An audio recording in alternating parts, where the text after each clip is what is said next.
भाजपा र तृणमूलसँग लड्न वामपन्थीले कङ्ग्रेससँग हात मिलाएको छ। सिपिएम केन्द्रीय समिति सदस्य पूर्व पार्टी राज्य सचिव विमान बोसले तृणमूल एक क्षेत्रीय पार्टी भएको बताएका छन्।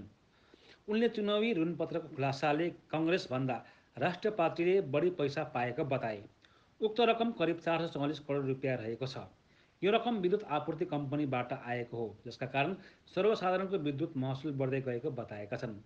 मालदामा भएको चुनावी सभामा सहभागी हुँदा उनले तृणमूल कङ्ग्रेसको यसरी आलोचना गरेका छन्। विमान बोसले तृणमूलको मात्र नभएर केन्द्रको भाजपा सरकारको पनि आलोचना गरे। उनले वर्तमान राजनीतिक परिस्थितिमा भाजपा र तृणमूल बीच एकता भएको बताएका छन्। यस्तो अवस्थामा कङ्ग्रेससँग लड्न वामपन्थीले हात मिलाएको छन्। विमान बोसले मालदाका 2 लोकसभा सिटमा वाम मोर्चाले उम्मेदवार नउठाएको बताए। यससँगै उनले वाम गठबन्धनको साझेदारीहरूले कङ्ग्रेसको प्रचार प्रसार गर्ने बताए। लोकसभा चुनावमा केन्द्रीय सिपिएमको बैठक मालदा शहरको सना उल्लाह मञ्चमा भएको थियो। त्यहाँ अर्को सिपिएम नेता शत्रुघ घोष केन्द्रीय समिति सदस्य विमान घोषसँग थिए। पार्टीका जिल्ला सचिव अम्बर मित्र लगायत प्रमुख नेताहरूले पनि उपस्थित रहेको थियो।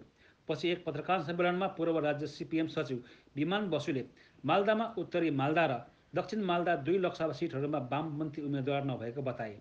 कङ्ग्रेसबाट 2 जना उम्मेद्वार छन्। वास्तवमा वाम मोर्चा भाजपा र तृणमूल विरुद्ध लड्नेहरूसँग छ। यस्तो अवस्थामा मालदामा यसपटक वाम मोर्चाले कुनै उम्मेदवार उठाएको छैन। মালদায় আপনাদের প্রার্থী নেই, আপনারা কিভাবে নামবেন? মালদায় প্রার্থী আমাদের নেই, কিন্তু আছে। কারণ আমরা সিদ্ধান্ত গ্রহণ করেছি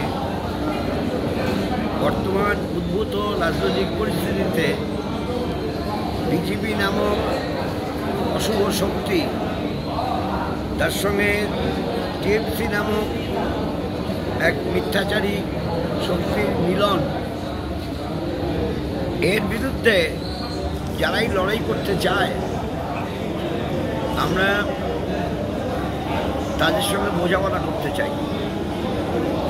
কংগ্রেস যখন তাদের বিরুদ্ধে লড়াই করতে চায়, তাদের সঙ্গে বোঝাপড়া হয়েছে।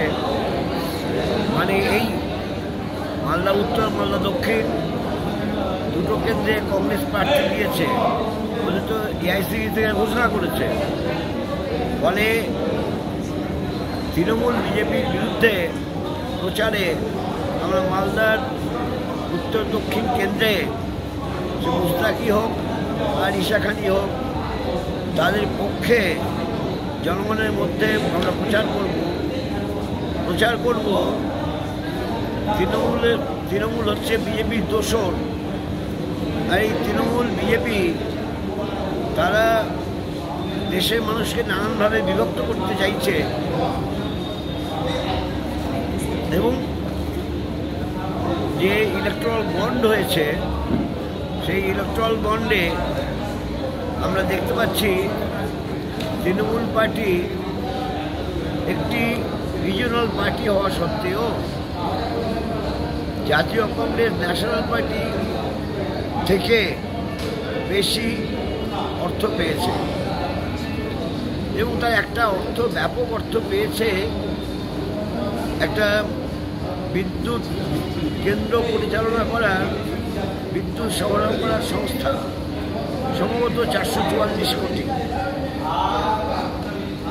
এবং তাই তারা জনগণের ওপরেতে অতিরিক্ত সারচার্জ বাড়িয়ে নিচ্ছে, ট্যারিফ বাড়াচ্ছে আর মানুষের সমস্যা দেখা দিচ্ছে। আমি সব কথাগুলো বলতে চাই। আর বিজেপি তৃণমূল মানুষের বন্ধু না। মোদির গ্যারেন্টির বিরুদ্ধে তৃণমূল যে গ্যারেন্টি দিচ্ছে, এই সব গ্যারেন্টি হচ্ছে মানুষের মতো চুপসে যাবে। দেশকে চরম উন্নতির দিকে নিয়ে যাওয়ার চেষ্টা করছে ভারতীয় জনতা পার্টি, কারণ সেটাই হচ্ছে রাষ্ট্রীয় স্বয়ংসেবকের সঙ্গে দর্শন। এই অবস্থায় দাঁড়িয়ে মালদায় 2টো আসনে বামপন্থীদেরও দায়িত্ব হবে কংগ্রেসের প্রার্থীদের জয়যুক্ত করার জন্য সর্বাত্মক প্রচেষ্টা চালানো। আর একটা বিষয়, কেজরিওয়ালকে এই যে অ্যারেস্ট করা হলো, এটা কীভাবে দেখছেন? এটা খুবই খারাপভাবে নিয়েছে।